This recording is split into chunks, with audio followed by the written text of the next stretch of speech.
So ganito ang aking ginagawa kapag ako ay nagpapalaki ng sanga. Nag-iiwan ako ng mga tumubong panibagong sanga katulad ng nakikita natin. So nag-wild na yan.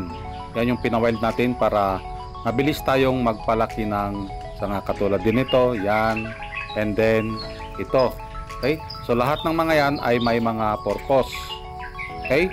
Yan yung nagpapalaki or mabilis magpalaki ng ating mga sanga. Katulad din dito sa parting taas, hinahayaan lang natin ito na mag-wild para mapalaki niya yung main branch.